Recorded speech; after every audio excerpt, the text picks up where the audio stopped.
शिवपुर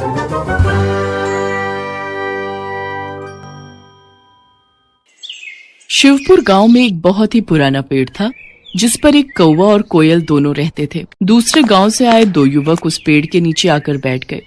कोयल अपनी मधुर आवाज में गाने लगी।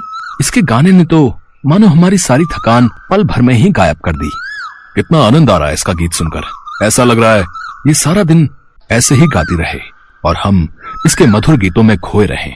तभी कौवा काएं काएं करना शुरू कर देता है। इस कौवे ने तो सारा मजा ही किरकिरा कर दिया। कौवे की कर्कश आवाज सुनकर उन दोनों राहगीरों ने पेड़ पर पत्थर मारना शुरू कर दिया। कौवा डर कर वहाँ से भाग गया। कुछ देर बाद जब वो दोनों वहाँ से चले गए तब कौवा आकर उस पेड़ पर वापस बैठ गया। भगवान ने मेरे साथ बड़ा ही अन्याय किया है। ऐसा क्यों कहते हो? तुम्हारे साथ कौन सा अन्याय हुआ है?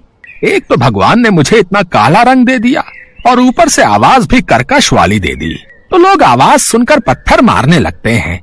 और एक तुम हो, भले ही तुम्हारा रंग काला हो लेकिन बोली इतनी मीठी है कि तुम्हें सभी सुनना चाहते हैं। तुम्हें कोई नहीं भगाता। यही तो विधाता का खेल है मेरे भाई। वो जिसे जैसा बनाता है उसे वैसे ही स्वीकार करना पड़ता है।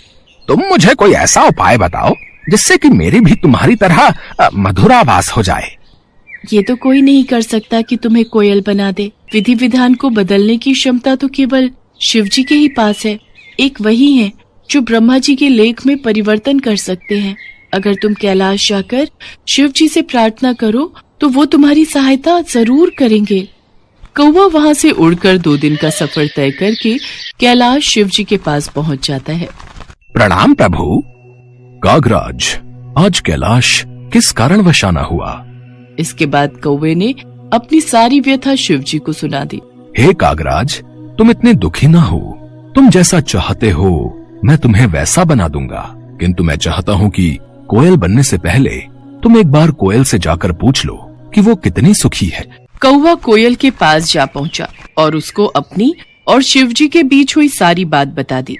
फिर कोयल उससे कहने लगी, मेरी आवाज भले ही मीठी है पर रंग काला है। अंधेरे में मैं दिखाई नहीं देती। मुझसे अच्छी जिंदगी तो हंस की है जो कितना सफेद है। सभी देखना चाहते हैं उसे। कितना सुंदर लगता है। हर कोई उसे देखना चाहता है। कोयल की बातें सुनकर कौवे का मन बदल गया और वो फिर शिव जी के पास पहुंचा। प्रभु, अब मुझे कोयल नहीं बनना। वो तो अपनी जिंदगी से खुश नहीं है, किंतु हंस जरूर अपनी जिंदगी से खुश होगा। ठीक है, मैं तुम्हें जरूर हंस बना दूंगा, पर एक बार जाकर तुम हंस से पूछ कर आओ। कौवा एक बार फिर उड़कर हंस के पास पहुंचा। भाई, मैं तुमसे कुछ पूछना चाहता हूँ। पूछो भाई, क्या पूछना चाहते हो? तुम तो अपनी जिंदगी में बहुत खुश होगी ना? नहीं भाई, मुझे हमेशा डर लगा रहता है कि कहीं कोई मेरा शिकार न कर ले। आजकल हर कोई पानी में रहने वाले पशु पक्षियों को मारकर खा लेते हैं। मुझे तो हर समय यही डर लगा रहता है कि कहीं कोई मुझे मार न दे। सच कहूँ तो जिंदगी तो तोते की अच्छी होती है, हरा हरा रंग और लाल लाल चोंच। हंस की बात सुनकर कौवा तोता बनने की ख्वाहिश पाल लेता है और वो शिव जी के पास जाकर कहता है, प्रभु, मुझे तोता बना दीजिए। कागराज, तुम एक बार तोते से जाकर पूछो कि कहीं उसको भी अपनी जिंदगी से कोई शिकायत तो नहीं है। दोस्त, तुम तो अपनी जिंदगी में बहुत खुश हो गए। तुम्हें कोई शिकायत नहीं होगी। तुम अपनी इस चोंच से स्वादिष्ट खाना खाते हो, देखने में कितने सुंदर हो। सब लोग तुम्हें मिट्ठू कहकर बुलाते हैं। दोस्त, मेरी सुंदरता ही तो मेरी जान का कारण है। मुझे हमेशा डर सताता रहता है कि कहीं कोई मुझे पकड़कर पिंजरे में ना बंद कर दे, मेरी आजादी ना छीन ले। असली सुंदरता तो मोर के पास है। सुंदर सुंदर पंख, और जब वो नृत्य करता है तो कितना सुंदर लगता है। तोते की बात सुनने के बाद कौवा शिव जी के पास गया और बोला, प्रभु, ना ही मुझे हंस बनना है और ना ही तोता। कृपा करके मुझे मोर बना दीजिए। मोर तो अपनी जिंदगी से बहुत खुश होगा। कागराज, तुम एक बार मोर से भी पूछ लो, उसे कहीं अपनी जिंदगी से कोई शिकायत तो नहीं है। कौवा मोर को ढूंढने गया लेकिन वो उसे कहीं दिखाई नहीं दिया। फिर वो उसे चिड़ियाघर में मिलता है। भाई, तुम दिखने में कितने सुंदर हो।